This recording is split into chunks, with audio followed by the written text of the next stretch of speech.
Kia pēnei neisi. Ka tau ana, ka pakari ana. He pai ne. Ka rawe.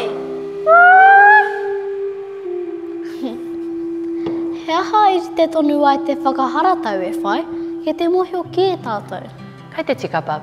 Engari, meri te tonu te whakaharatau kia pakari tonu ai. E kore tātou e mōhio āhea tai mai anō vai he raruraru. Raruraru? Ai pap, pēnei nā momo raruraru i puta ai te mate korona. Ko tō tātou kaha, kei te whakaputa i a tātou. I nā rā he Māori tātou.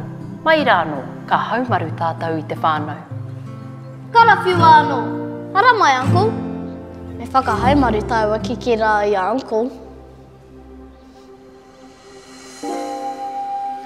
Kia kaha!